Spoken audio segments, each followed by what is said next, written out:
Bonjour, je suis Tom Migo de Tom Migo Photographie. Alors, je vous avouerai que le sujet d'aujourd'hui, vraiment, ne m'intéresse, mais alors vraiment pas du tout. C'est peut-être pour ça que je l'ai jamais couvert jusqu'à présent, mais on m'a rappelé alors, puisque j'avais promis que j'allais le faire, les ISO natifs. Alors, les ISO, vous savez ce que c'est? Le troisième facteur du triangle d'exposition, après l'ouverture et la vitesse d'obturateur.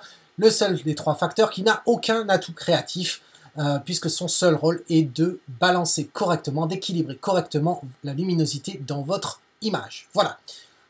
Les ISO, comment ça fonctionne? Vous avez votre capteur numérique qui lui-même est constitué de millions de petits capteurs qui correspondent aux millions de pixels de votre appareil. Chaque capteur va absorber l'information provenant de la lumière, va prendre du rouge, du bleu, du vert, et cette information-là a besoin d'être amplifiée pour pouvoir être lue. Cette amplification va se faire sur la base des ISO natifs, vous les connaissez tous, c'est ISO 100, 200, 400, 800, 1600, 3200, 6400, 12800, sans erreur. Voilà, c'est magique. Voilà, vous avez votre amplification, ça c'est les ISO natifs. Après, vous avez deux autres types d'ISO. Vous avez les ISO étendus, que moi j'appellerais des ISO marketing, et ensuite les ISO tiers.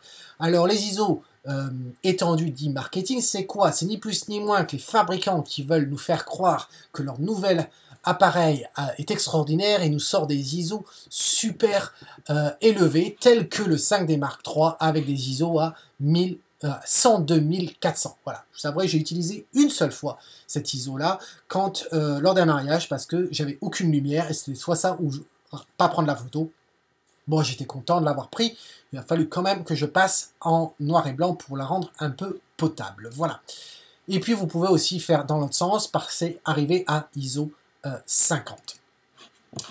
Voilà, ça c'est les ISO étendus. Cela dit, les ISO étendus ne fonctionnent pas comme les ISO natifs. Vous avez aussi la troisième catégorie qui sont les ISO tiers. Les ISO tiers, c'est ni plus ni moins. En fait, vous savez, votre ISO, vous êtes à ISO 100, vous voulez monter la valeur, eh bien, elle va monter d'un tiers, et c'est comme ça que vous utilisez un ISO 125. Un tiers de plus, vous arrivez à ISO 160. Un tiers de plus, vous arrivez enfin à ISO 200. Eh bien, la façon que votre appareil arrive à avoir ISO 125, 160 ou bien les ISO étendus comme 102 400, en fait c'est une manip d'amplification post-production, si vous voulez, similaire à celle de Lightroom, DxO, Photoshop, quand vous allez dans le module de développement et que vous déplacez le curseur d'exposition vers la droite ou vers la gauche, eh bien c'est ce qui s'applique en fait à l'intérieur même de votre appareil. Donc, quand on a ISO 100 et qu'on se dit tiens j'ai envie d'avoir ISO 125, en fait ce que fait votre appareil c'est qu'il va se baser sur l'ISO natif ISO 100. Il amplifie le message et il se dit voilà, bon il voulait un tiers de plus lumineux, je vais lui booster un petit peu d'un tiers. Voilà, et ça c'est une augmentation digitale. Pour 160, ce qu'il fait, c'est que là, il va se dire, ben, je vais prendre ISO 200 et je vais le réduire d'un tiers. Voilà. Donc, l'ISO natif reste ISO 100, ISO 200. Mais ce tiers en dessus ou en dessous, ou bien beaucoup plus pour le 102 400, en fait, ça, c'est purement une amplification digitale après coup, telle que vous avez dans Lightroom, Photoshop et DxO. Ce qui nous amènerait à se poser la question, est-ce que ça vaut le coup de prendre des photos à ISO 160 plutôt que de faire une photo à ISO 200 et puis une fois dans Lightroom ou Photoshop ou DxO, descendre d'un tiers légèrement pour obtenir la luminosité que l'on souhaite.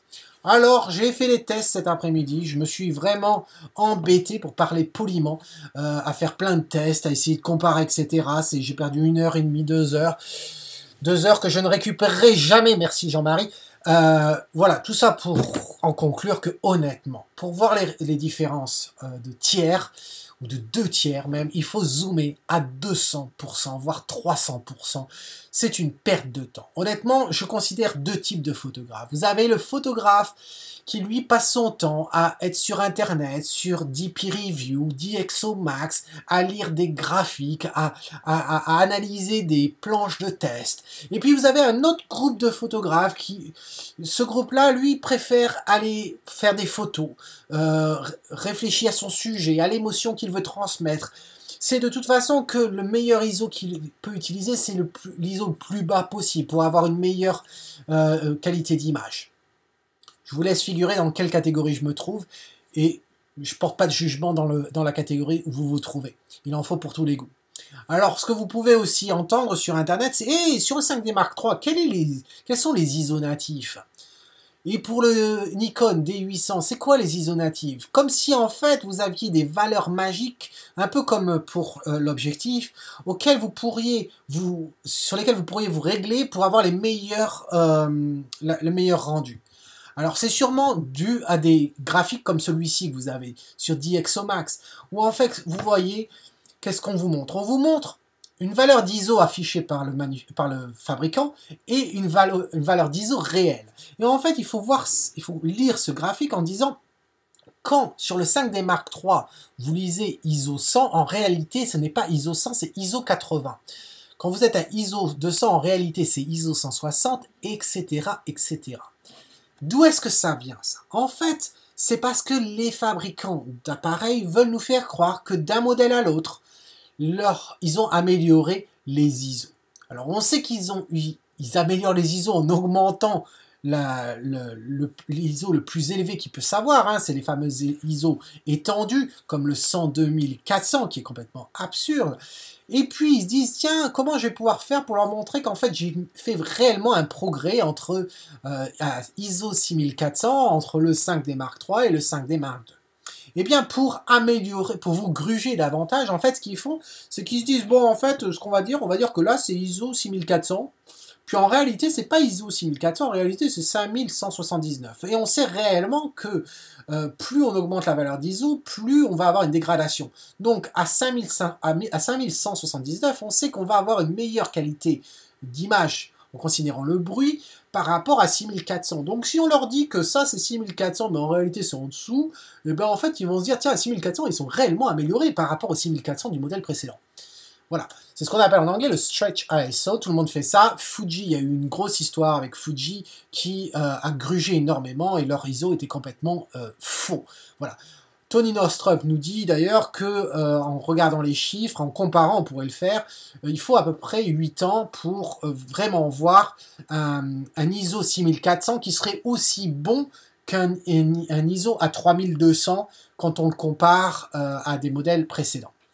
Voilà, donc vous trompez pas, les ISO natifs restent 100, 200, 400, 800, etc.